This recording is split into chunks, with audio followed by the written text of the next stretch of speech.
आगामी 19 दिसंबर को होने वाले उदयपुर बार एसोसिएशन चुनाव को लेकर जहां चुनाव लड़ रहे उम्मीदवार अधिवक्ताओं ने अपनी तैयारियां तेज कर दी है, वहीं मतदान करने वाले अधिवक्ता भी किसे अपना वोट देना है ये तय कर चुके हैं। लेकिन आखिर उम्मीदवारों को तो चुनाव लड़ना और विजयी होना है, इसलिए वे भी जोर शोर से मतदाताओं को अपने पक्ष में मतदान करने को लेकर रिझाने में लग गए हैं। इसी कड़ी में अध्यक्ष पद के दावेदारों के अलावा अन्य पदों पर चुनाव लड़ रहे अधिवक्ता बार एसोसिएशन के सभागार में आमने सामने कार्यक्रम के दौरान अधिवक्ताओं से रूबरू हुए और वे किस मकसद के साथ चुनाव मैदान में उतरे हैं, इसको लेकर सभी ने अपनी बात रखी। इस दौरान इन उम्मीदवारों ने अधिवक्ताओं के हर सवालों का जवाब देने का भी पूरा प्रयास किया और अपने जवाबों के जरिए उन्हें संतुष्ट करने का प्रयास किया। हालांकि अध्यक्ष पद के साथ ही अन्य पदों के उम्मीदवारों ने भी अपनी बात पुरजोर तरीके से अधिवक्ताओं के सामने रखी। आखिर क्या कुछ हुआ वकीलों के इस आमने सामने कार्यक्रम में और किस तरह के सवाल उनसे अपने मतदाता वकीलों द्वारा पूछे गए, यह हम आपको इस पूरी खबर में दिखाने का प्रयास करते हैं।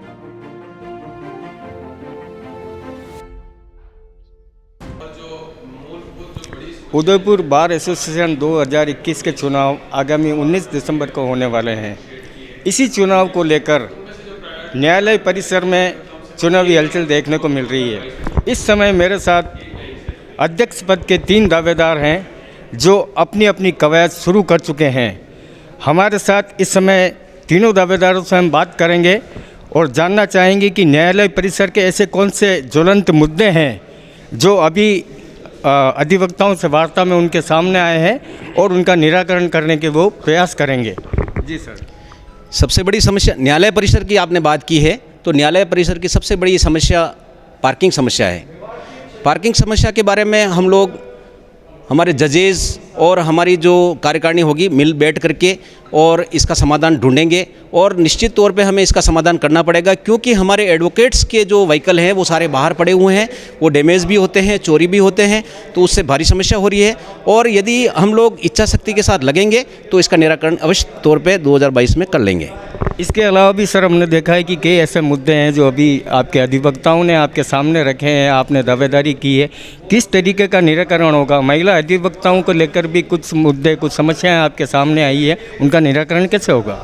महिला अधिवक्ताओं के लिए तो सबसे पहले हम लोग एक अच्छा खुशनुमा माहौल और एक भय मुक्त माहौल जो है वो हम बनाने की प्रयास करेंगे और उसको प्रयास करने के लिए उनके लिए अच्छे जो कॉमन रूम्स हैं वहाँ बैठे और हमारे जो वरिष्ठ अधिवक्ता महिला जो हैं वो अपनी साथी महिलाओं अधिवक्ताओं को उनको अपनी हर संभव जो उनकी मदद होती है उनको राय देना या करना, उनके साथ उनकी कोई प्रॉब्लम्स है वो डिस्कस करना। हमारी कार्यकारिणी से अगर आती है जो भी बार, ज़रूरी नहीं मैं कोई भी अध्यक्ष बनते हैं, उस कार्यकारिणी से वो चर्चा करेंगे तो उसका हम पूरा निराकरण करके उन्हें हम संतुष्ट करने की कोशिश करेंगे। इसके अलावा और भी मुद्दे अधिवक्ताओं ने आपके सामने उठाए हैं, जैसे लाइब्रेरी की समस्या या ऐसी और कुछ? अधिवक्ताओं के मुद्दे व्यक्तिगत लाइब्रेरी की समस्याएं हैं, तो लाइब्रेरी की समस्याओं के लिए हमारी बार के पास में बहुत अच्छी लाइब्रेरी है और आगे और जो कमी लाइब्रेरीज़ में है वो हम पूरी करेंगे बुक्स की।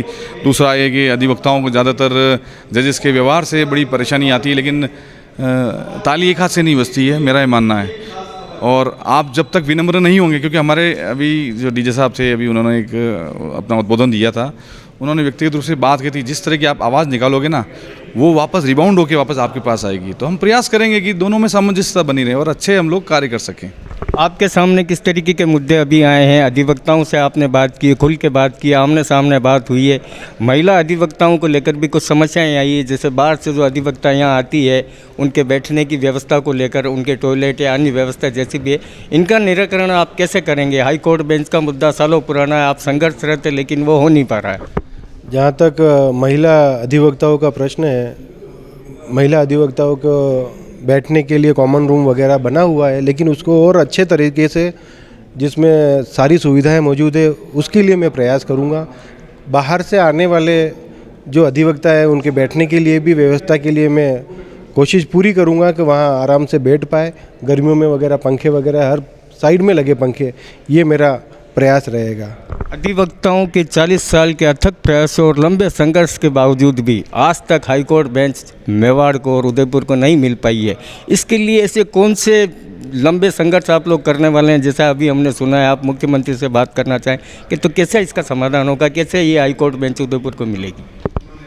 देखिए, ऐसा है कि हम हाईकोर्ट बेंच के लिए दोनों तरफ हमें मेहनत करनी पड़ेगी। जुडिशरी में भी हमें हाई कोर्ट को लिख करके देना पड़ेगा और हाई कोर्ट इसके बारे में आगे भेजेगी। और इस तरफ जो हमारे जन नेता हैं, उन जन नेताओं से भी साथ लेकर के और ये लोग विधानसभा और संसद में अपनी बात को पहुंचावे और वहाँ से ये तय होगा कि भाई हाई कोर्ट बेंच की स्थापना हो, तो निश्चित तौर पर हाई कोर्ट बेंच की स्थापना हो जाएगी। पार्किंग को लेकर भी कुछ समस्याएं आपके सामने अधिवक्ताओं द्वारा रखी गई है, तो इसका 100% निराकरण कब होगा? बिल्कुल हो सकता है। पार्किंग की जो समस्या है उसका ज़्यादा कोई विषय नहीं है। ये पीछे जो हमारे माइंस एंड जियोलॉजी वाला जो डिपार्टमेंट है वो खाली पड़ा है, यहाँ पे अभी कोई ऑफिस नहीं चल रहा है। इसमें से अगर सरकार चाहे तो हमें जगह दे सकते हैं। इसके अलावा हाइड्रोलिक जो आजकल पार्किंग आती है वो भी यहाँ पे स्थापित हो सकती है, उससे भी कई वाहन उसमें शिफ्ट हो सकते हैं। तो इस तरह से हमारी समस्या समाधान हो जाएगी। तो ये थे उदयपुर बार एसोसिएशन में अध्यक्ष पद के 3 दावेदार जिनको हमने आपसे मिलाया है। अब देखना ये होगा कि बार एसोसिएशन के जितने भी अधिवक्ता सदस्य हैं किन मुद्दों को अपने जहन में रखते हुए अपना मतदान करते हैं और किस प्रत्याशी को इस पद के लिए विजयी बनाते हैं। वीडियो जर्नलिस्ट जमाल मोहम्मद शेख के साथ भारत शर्मा, उदयपुर न्यूज़, उदयपुर।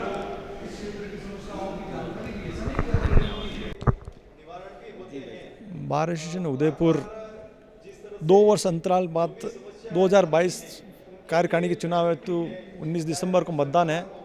उसी चुनाव के माहौल में आज हमने जो प्रत्याशी हैं, अध्यक्ष से लेके उपाध्यक्ष, महासचिव, सचिव, पुस्तकालय सचिव और वित्त सचिव, इन सभी प्रत्याशियों का आमने सामने का प्रोग्राम रखा। सभी अधिवक्ताओं ने उनसे सवाल जवाब किए कि उनकी आगामी क्या योजना रहेगी अधिवक्ता हित के लिए, बार एसोसिएशन के लिए, इस संगठन के लिए। सभी ने अपने अपने विचार व्यक्त किए। काफ़ी अच्छा माहौल है। बार एसोसिएशन हमारा एक परिवार है। सभी ने यही कहा कि इलेक्शन होने के बाद सभी हम एक साथ हैं और इस बार एसोसिएशन को हमेशा ऊंचाइयों तक ले जाएं, यही संकल्प लेके साथ सभी अधिवक्ता यहाँ से विसर्जित हुए। रामकृपा शर्मा, पूर्व अध्यक्ष बार एसोसिएशन उदयपुर। हमारे 19 दिसंबर को जो बार एसोसिएशन के चुनाव होने जा रहे हैं, उसके निमित्त आज यहाँ पर प्रत्याशियों का परिचय और उन प्रत्याशियों की क्या भावी योजना इस बार एसोसिएशन के कार्यकाल को लेकर आगामी वर्ष में रहेगी, इसके तहत आमना सामना का एक लोकतांत्रिक प्रोग्राम रखा गया। इस प्रोग्राम में पुस्तकालय सचिव से लेकर और अध्यक्ष तक के पद के 6 पदों के उम्मीदवारों ने अपना अपना परिचय देते हुए और आगामी वर्षों में उनका जो विज़न है, किस प्रकार से वो बार एसोसिएशन को चलाएंगे और किस प्रकार से वो अधिवक्ताओं का हित करेंगे, इसके बारे में अपने विचार रखे। मुख्य रूप से सभी जो अध्यक्ष पद के 3 दावेदार हैं और महासचिव पद के 5 दावेदार हैं और साथ में उपाध्यक्ष पद के 4 उम्मीदवार हैं, उन सब ने मुख्य रूप से ऐसा सबका मानना था कि यहाँ पर पिछले 38-39 सालों से हाई कोर्ट बेंच की स्थापना को लेकर एक बड़ा आंदोलन चल रहा है और वो आंदोलन सफल हो, उसकी क्रियान्विति हो, उदयपुर में हाई कोर्ट बेंच की स्थापना हो, उसके लिए निश्चित रूप से सारे उम्मीदवार एक मत थे कि हम प्रयास करेंगे। अधिवक्ताओं के लिए कैफेटेरिया की व्यवस्था हो। यहाँ जो हमारा परिसर है, इस परिसर में एक पार्किंग की जो बहुत बड़ी समस्या है, उस समस्या का निदान ठीक से हो। साथ में एक वर्तमान में बार और बेंच के संबंधों में एक थोड़ा सा किस प्रकार का बिखराव आया है, उस बिखराव को ठीक करके और यहाँ की जो न्यायिक व्यवस्था ठीक ढंग से चले, इस बारे में भी अधिवक्ताओं ने, जो हमारे उम्मीदवार थे, उन्होंने विचार व्यक्त किए। बहुत अच्छी संख्या में महिलाओं के साथ में एक अधिवक्ताओं का एक बड़ा समूह यहाँ पर आमने सामने प्रोग्राम में था और कई जो पद के प्रत्याशी थे उनसे अधिवक्ताओं ने अपने मन की बात को, जिज्ञासा को पूछा प्रश्नों के रूप में और जो प्रत्याशी थे उन्होंने अपने जवाब के माध्यम से उनको शांत करने का प्रयास भी किया। बहुत सौहार्दपूर्ण तरीके से लोकतांत्रिक व्यवस्था के तहत हमारा चुनाव जो है 19 तारीख को होने जा रहा है, उसमें सभी लोग मन से और अच्छे वातावरण के साथ में, अच्छे लोकतांत्रिक व्यवस्था के साथ में हमें अपने अपने प्रत्याशी का चयन करेंगे, ऐसा मेरा विश्वास है। आज अच्छा कार्यक्रम हुआ। बार एसोसिएशन की पूरी टीम को ढेर सारी बधाई।